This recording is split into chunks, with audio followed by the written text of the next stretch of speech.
Halo badminton lover, kembali lagi bersama saya Agus Trisno. Ya, hari ini saya sebelum mau membuat konten, saya mau mengucapkan terima kasih buat teman-teman yang sudah mensubscribe channel saya.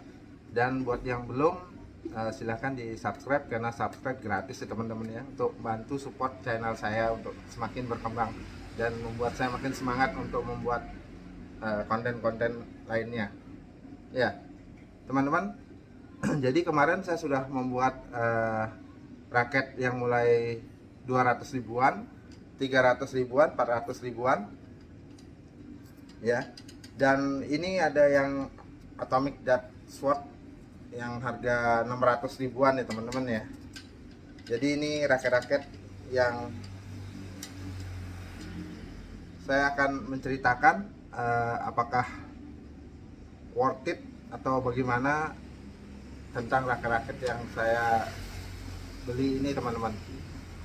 Oke, jadi teman-teman menceritakan tentang feel pemakaian untuk raket. Jadi raket itu menurut saya kategorikan menjadi 3 jenis ya teman-teman ya, yaitu raket speed dan power, dan raket speed control, dan raket power control ya. Jadi ada 3 jenis raket ini menurut pribadi saya ya teman-teman ya. Jadi kalau ada yang beda pandangan ya silahkan. Memang ada juga raket yang balance, artinya super balance, mau baik dari powernya, baik dari speednya, baik dari kontrolnya, itu semuanya menurut saya balance banget, atau yang biasa disebut all around. Nah itu baru raket satu aja sih yang saya temukan seperti itu, yaitu yang raket ini Yonex Aksaber 11 Pro yang saya pakai. Itu raket andalan saya. Memang untuk dari segi power, kontrol, dan speed itu imbang menurut saya, semuanya rata, tidak ada yang berlebih, tidak ada yang kurang.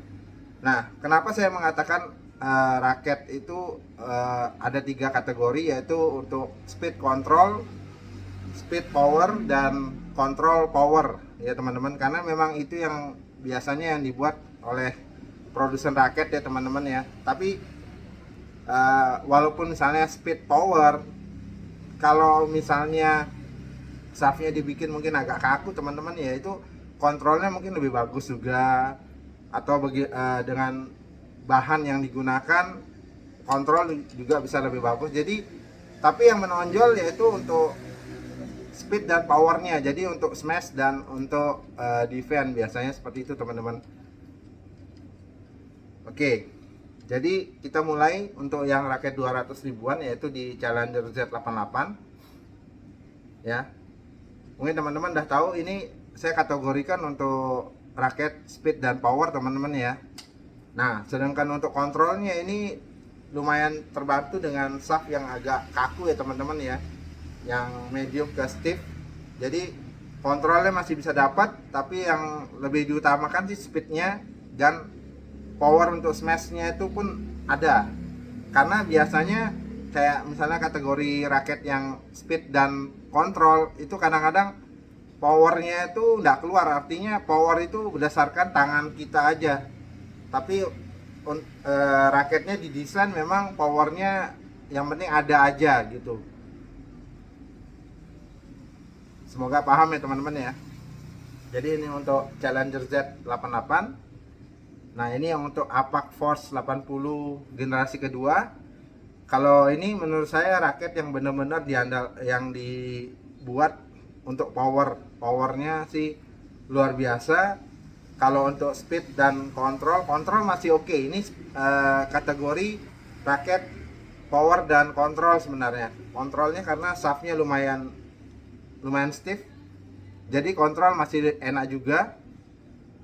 Kalau masalah speed, kebetulan raket ini ringan, di angka 88 gram totalnya ya. Jadi kalau untuk defense masih oke menurut saya, tapi kalau untuk pemula, benar-benar pemula, ini agak berat di kepalanya.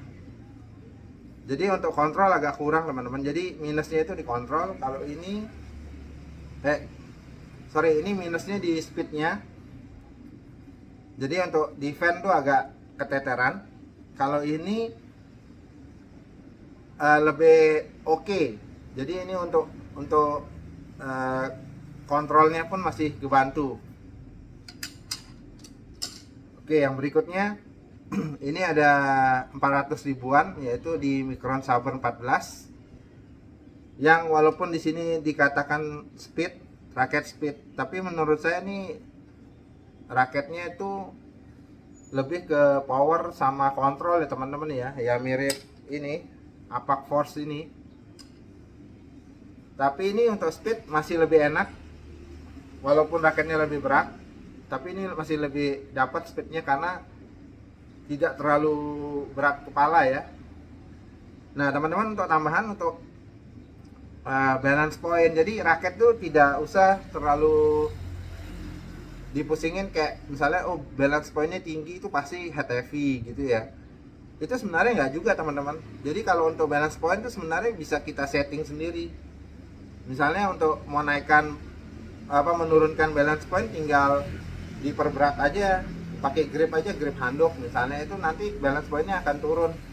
Nah sedangkan untuk mau membuat balance pointnya naik ya tinggal ditambahin aja kayak pelindung, jadi nanti otomatis pasti tambah berat di bagian kepala. Tapi raket untuk pribadi ya, ini pendapat saya ya, biasanya produsen raket itu sudah membuat raket dengan tipe tadi yang 3 itu, speed power, speed control, dan power control.